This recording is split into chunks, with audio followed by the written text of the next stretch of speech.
ನಿಮ್ಮ ಪ್ರಕಾರ long form content creator ಆಗೋದು best, short form content creator ಆಗೋದು? ಈಗಿನ ಕ್ರಿಯೇಟರ್ಸ್ ಏನು ಅನ್ಕೋತಾರೆ, ಶುರು ಮಾಡ್ಬೇಕನ್ನೋರು, ಶಾರ್ಟ್ ಫಾರ್ಮ್ ಭಾಳ ವ್ಯೂಸ್ ಬರ್ತಿದೆ, ನಾನು ಅದನ್ನೇ ಮಾಡ್ತೀನಿ ಅಂತಾರೆ.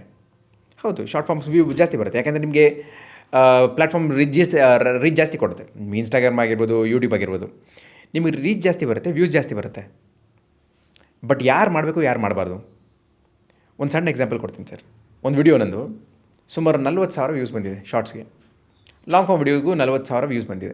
ಲಾಂಗ್ ಫಾರ್ಮ್ ವಿಡಿಯೋ ಅರ್ನಿಂಗು ಸುಮಾರು 6,200 ರೂಪಾಯಿ ಏನೋ ಇತ್ತು.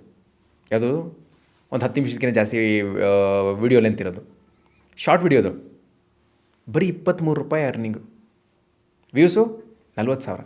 ನೀವು ಡಿಸೈಡ್ ಮಾಡಬೇಕೀಗ, ನಾನು ಲಾಂಗ್ ಫಾರ್ಮ್ ಮಾಡಬೇಕಾ, ಶಾರ್ಟ್ ಫಾರ್ಮ್ ಮಾಡಬೇಕಾ? ಯಾರು ಶಾರ್ಟ್ ಫಾರ್ಮ್ ಮಾಡಬೇಕು? ನೀವೇನೋ ಎಂಟರ್ಟೈನ್ಮೆಂಟ್ ಕಾಂಟೆಂಟ್ ಮಾಡ್ತಿದ್ದೀರಾ, ಇಲ್ಲ 1 ಮಿನಿಟ್ ಗೇಮ್ಸ್ ಮಾಡ್ತಿದ್ದೀರಾ, ಟಪ್ ಟಪ್ ಟಪ್ ಅಂತ ವ್ಯೂಸ್ ಬರುತ್ತೆ, ನಿಮ್ಗೆ ಲಕ್ಷ ಮಿಲಿಯನ್ಸ್ ವ್ಯೂಸ್ ಬರುತ್ತೆ, ಮಾಡಿ short form content.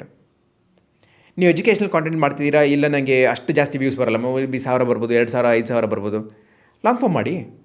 Long form ಮಾಡಲಿ ನೀವು ಒಳ್ಳೆ ದುಡ್ಡು ಮಾಡ್ತೀರಾ. ಸೊ ಯೂಟ್ಯೂಬ್ಗೆ ಏನು ಬೇಕು, ಆಡಿಯನ್ಸು ಸುಮಾರು ಹೊತ್ತು ಪ್ಲ್ಯಾಟ್ಫಾರ್ಮಲ್ಲಿ ಇರೋದು ಬೇಕು. ನೀವು ಸುಮಾರು ಹೊತ್ತು ಆಡಿಯನ್ಸನ್ನು ಪ್ಲ್ಯಾಟ್ಫಾರ್ಮಲ್ಲಿ ರಿಟೈನ್ ಮಾಡಿದ್ರೆ ನಿಮಗೆ ವ್ಯೂಸು ಜಾಸ್ತಿ ಬರುತ್ತೆ, ಅರ್ನಿಂಗ್ಸು ಜಾಸ್ತಿ ಬರುತ್ತೆ. ಇನ್ಫ್ಯಾಕ್ಟ್ ಹಾಗೆ ಯೂಟ್ಯೂಬ್ ಜಾಸ್ತಿ ವೀಡಿಯೋಸನ್ನ, ನಿಮ್ಮ ವೀಡಿಯೋಸನ್ನ ಜಾಸ್ತಿ ಜನಕ್ಕೆ ಪುಷ್ ಮಾಡೋದು.